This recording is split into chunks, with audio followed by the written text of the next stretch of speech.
Students, आज मैं second chapter का वीडियो बना रहा हूं जिसमें आपको टोटल एमसीक्यू बन जाएगा। अगर अलग से इधर उधर से अगर कोई भी अगर एमसीक्यू कितना ही बना दे फिर भी आपका चैप्टर क्लियर नहीं होता है, इसलिए मैं लाइन बाय लाइन चल करके क्लियर करने की कोशिश करूंगा। चलिए मैं चैप्टर 2 इंग्लिश का देखता हूं, Nelson Mandela a long walk to freedom.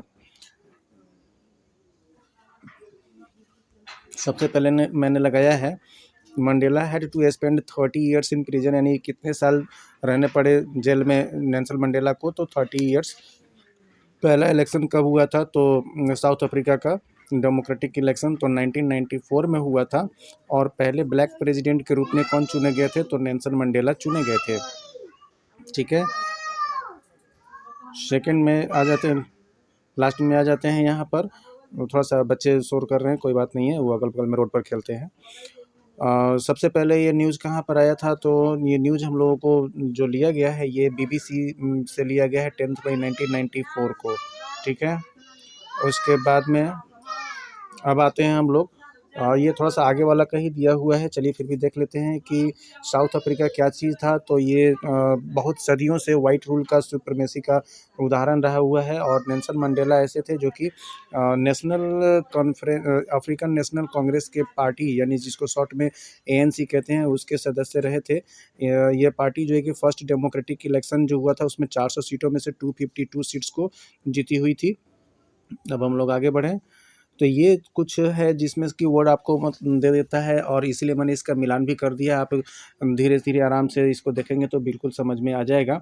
चलिए सबसे पहला क्वेश्चन हम लोग चैप्टर में चलते हैं। यहाँ पर तो 10 मई को कहता है dawn and bright and clear, यानी कि कब हुआ था नेल्सन मंडेला, बार बार कह रहा हूँ, साउथ अफ्रीका की आज़ादी कब हुई थी, तो 10 मई को हुआ था। ठीक है ना। उस समय ये जो है सभी कोई जो आ रहे थे लोग सब, वो क्या शो कर रहे थे, तो ये रिस्पेक्ट शो कर रहे थे इनॉग्रेशन के लिए, यानी कि अदर देशों से जो डिग्निटरीज लोग आ रहे थे वो इनॉग्रेशन पर अपना रिस्पेक्ट शो कर रहे थे। ये कहाँ पर रखा गया था सेरेमनी, जो इनॉग्रेशन था डेमोक्रेसी का, फर्स्ट इंस्टॉलेशन ऑफ डेमोक्रेसी का, तो लवली संडे स्टोन था, संडे स्टोन से बना हुआ था एम्पी थिएटर, उसमें रखा हुआ था। कहाँ पर था ये, तो ये प्रिटोरिया में था और इसको यूनियन बिल्डिंग कहते हैं। ठीक है, चलिए साउथ अफ्रीका के first non racial democratic government का हो गया इंस्टॉलेशन। इसको कहा गया है lovely autumn day. Lovely autumn day कहने का मतलब ऐसा नहीं है कि ऑटम का महीना था या फिर ऑटम जैसे का दिन था, बल्कि ऑटम जिस तरीके से खुशनुमा होता है ना, उस तरीके से ये खुशनुमा दिन था। चूँकि आज़ादी का पहला जो दिन था इसलिए इसको ऑटम डे कहा गया है। तो ये क्यों कहा गया है, इसके लिए कई तरीके से क्वेश्चन पूछा जा सकता है। किसके साथ थे नेल्सन मंडेला वहाँ पर, तो अपनी लड़की जेनानी के साथ में थे।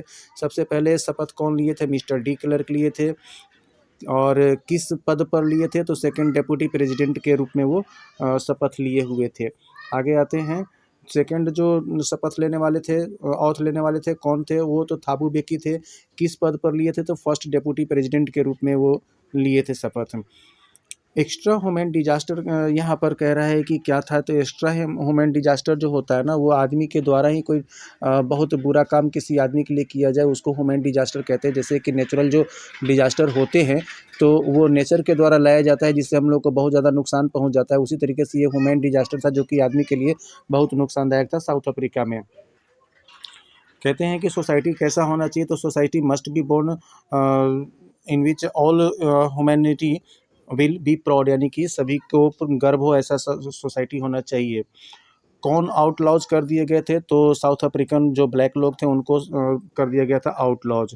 रेयर प्रिविलेज क्या था, तो इनको जो आज़ादी नहीं मिली थी वो रेयर प्रिविलेज था जो कि इनको मिलना चाहिए था। कॉमन विक्ट्री क्या चीज़ था, ये तो ठीक है, इनॉग्रेशन पर आए ही थे लोग डिग्निटरीज लोग, लेकिन वो एक्चुअली में आए हुए थे कॉमन विक्ट्री पर। किस चीज़ के लिए, तो justice for piece for human dignity के लिए।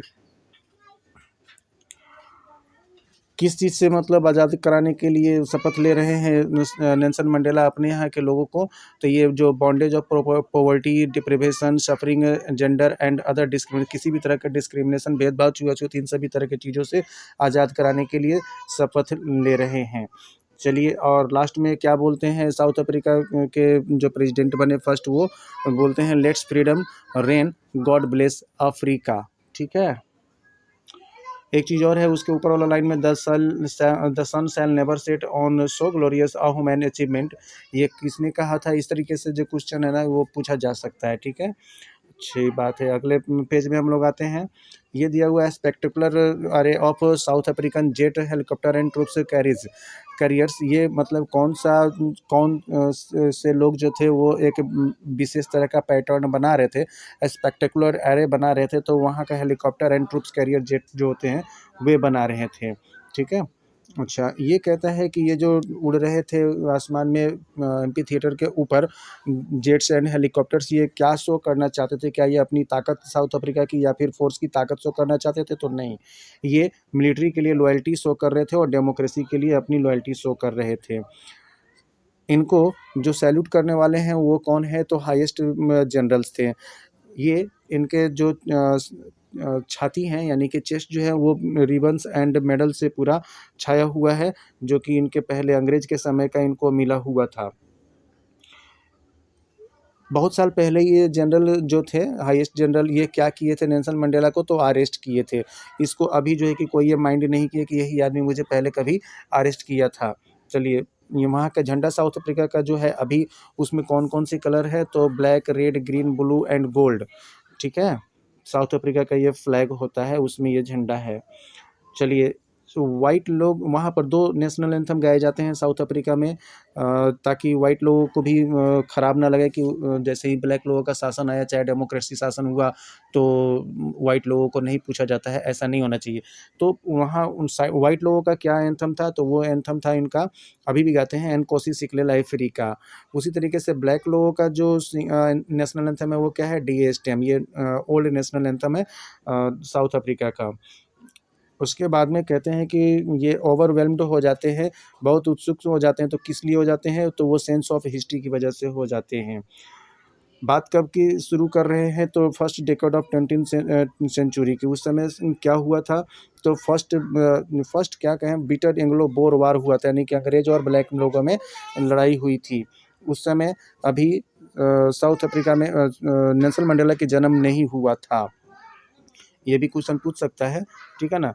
उसके बाद में क्या हुआ? तो अंग्रेज़ों ने एक नया सिस्टम जो है वो डार्क स्किन्ड पीपल के लिए, यानी कि रेशियल डिस्क्रिमिनेशन वाला जो है वो थोप दिया, ठीक है। अभी लास्ट में अभी जो भाषण दे रहे हैं उस समय कितने साल के हो गए हैं और कब की बात है? तो ये last decade of 20th century की है। कितने साल के अभी तक हो गए हैं नेल्सन मंडेला? तो 80 ईयर्स के हो गए हैं, यानी कि ये 80 साल में समय जो है ना ओवरटर्न्ड हो गया, ठीक है। चलिए, अब एक चीज़ यहाँ पर है, people whose suffering and courage can never be count or report. किसके जो है कि सफरिंग एंड करेज करेज को काउंट नहीं किया जाता और रिपीट नहीं किया जाता है, तो वो जो लड़ते-लड़ते मर गए यानी कि शहीद हो गए साउथ अफ्रीका के लिए, वो। I was not able to thank, यानी कहने किसको नहीं ये थैंक कर सकते हैं, कौन नहीं थैंक कर सकता है? तो नेल्सन मंडेला थैंक नहीं कर सकते हैं, जो पैट्रियट्स अपनी जान दे कर के चले गए और जिनके वजह से ये टोटल आज़ादी मिली है, उनको वो अब चूँकि ज़िंदा नहीं है इस डेमोक्रेटिक नेशनल साउथ अफ्रीका को देखने के लिए, इसलिए उनको ये थैंक नहीं कर सकते, इस बात की इनको दुःख है। पॉलिसी जो है अपार्थिड का, वो क्या करके गया है, कैसा घाव दे करके गया है? तो बहुत डीप और लॉन्ग लास्टिंग घाव दे करके गया है, जो कि बहुत लंबे समय तक रहेगा, जनरेशन बाई जनरेशन तक इसको भुलाया नहीं जा सकता है। कुछ पैट्रियट्स जैसे कि अपने देश में भी होते हैं जिनका आज भी हम लोग नाम लेते हैं, वैसे ही ये कुछ 6 पैट्रियट्स हैं जिनका वो नाम लेते हैं। ये एक्स्ट्रा ऑर्डिनरी मैन है। ये क्यों एक्स्ट्रा ऑर्डिनरी मैन है? इसके लिए आगे है क्योंकि इनमें करेज, विज़डम एंड जेनरसिटी कूट-कूट करके भरा हुआ है। इनके जैसा बनने के लिए क्या करना पड़ेगा? तो इनके जैसा बनने के लिए depth of operation to create a such height of character, यानी कि उतना ही सहना पड़ेगा जितना कि इन लोगों ने सहा है। पीपल कह रहा है कि finer and truer than purest diamonds, यानी कि अपने कहते हैं साउथ अफ्रीका में बहुत सारे जेम्स एंड मिनरल्स भरे पड़े हैं, लेकिन एक्चुअल में यहाँ का मिनरल्स एंड जेम्स कौन है? तो यहाँ के पीपल हैं, ठीक है ना। मेन और वोमेन से ये क्या सीखते हैं? करेज कैसे सीखते हैं? तो ये सीखते हैं कि जो उस समय जो पैट्रियट्स लोग थे, जो देशभक्त लोग थे, वो एक छोटी सी आइडिया के लिए अपनी जान की बाजी लगा देने वाले होते थे। इससे इन्होंने करेज को सीखा है। मतलब वैसा है, ये डिफाइज का मतलब कि वर्ड आप देख लीजिएगा, कई तरह का मतलब कि इसका देगा ऑप्शन और कहेगा इसमें से कौन सा इसका सही सिमिलर है या फिर अपोजिट है। ये थोड़ा-सा ध्यान रखने की वर्ड है। कहने का मतलब है कि कौन जो है कि डिफाइज़ करता है इमेजिनेशन को, तो ये पैट्रियट लोग ही डिफाइज़ करते हैं, यानी धोखा देते हैं। जैसा सोचा जाता है कि भाई अब तो इतना टॉर्चर होने पर ये टूट जाएँगे, बोल देंगे, बात करेंगे, झुक जाएँगे, लेकिन ऐसा नहीं था उनमें। एक न सोचने वाला उतना टॉर्चर ये सहते थे।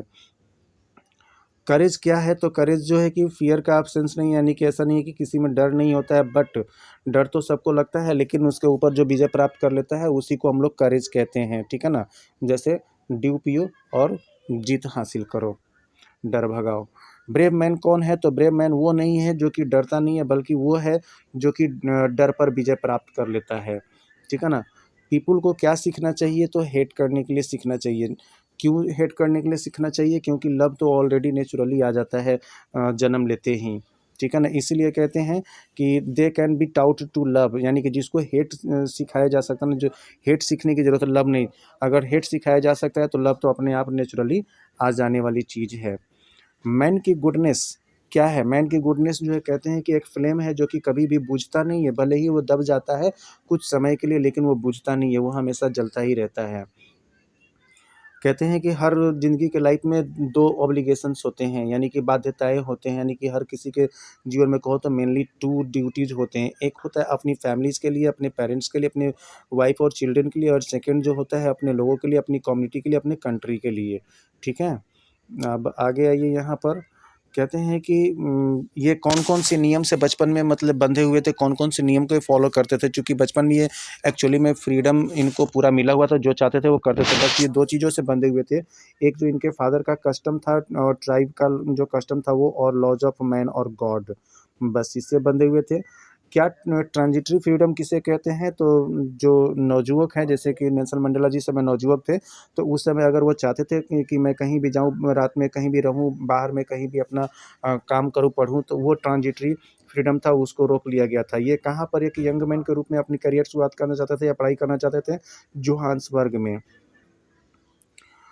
कौन-सी पार्टी को इन्होंने जॉइन किया था? तो अफ्रीकन नेशनल कांग्रेस पार्टी को इन्होंने जॉइन किया था, ठीक है? ये लॉ अबाइडिंग अटॉर्नी से इन्होंने क्या बन गए, तो क्रिमिनल बन गए। किनके नज़र में क्रिमिनल हो गए? तो अंग्रेज़ के नज़र में क्रिमिनल हो गए, ठीक है। उसके बाद में एक फैमिली लविंग हस्बैंड जो हैं वो किस चीज़ में बदल गए? तो वो एक विदाउट होम पर्सन हो गए, एक साधु के रूप में हो गए, ठीक है। उसके बाद में आइए, कहते हैं कि ऑपरेसर एंड ऑपरेसेड दोनों जो है कि गुलाम है, और उनको दोनों को लिबरेट होने की ज़रूरत है, दोनों को आज़ाद होने की ज़रूरत है। कौन आदमी? वो आदमी जो किसी का ले लिया है फ्रीडम या किसी को जेल में डाल दिया है, वो भी प्रिजन ऑफ हैट्रेड है। कौन है प्रिजन ऑफ हैट्रेड? तो वो आदमी जो दूसरे आदमी का आज़ादी छीनता है, वो प्रिजन ऑफ हैट्रेड है, ठीक है।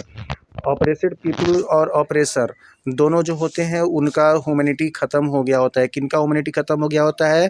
तो ऑपरेटेड एंड ऑपरेसर दोनों की हो गई होती है। मैं जो लाइन को लगा रहा हूँ, बता रहा हूँ, उस लाइन को दूसरे किसी भी तरीके से आपसे पूछा जा सकता है, लेकिन पूछेगा तो यही, ठीक है ना? तो आप इस लाइन को अगर केयरफुली अगर 2 बार 3 बार अगर आप जान लेते हैं, देख लेते हैं, माइंड में रहता है, तो किसी भी तरीके से पूछेगा, आप इसका आंसर देने में सक्षम रहेंगे। आप ये ना सोचें कि मैं आपको ऑप्शन दे कर के नहीं बता रहा हूँ, तो आपको नहीं आएगा, बल्कि वैसा नहीं है। तो इस तरीके से ये चैप्टर हो गया ख़त्म, और मिलते हैं अब नेक्स्ट वीडियो में। जब तक के लिए बाय बाय, बने रहिए, लगातार आपको वीडियो मिलता रहेगा। तब तक के लिए टाटा, बाय बाय।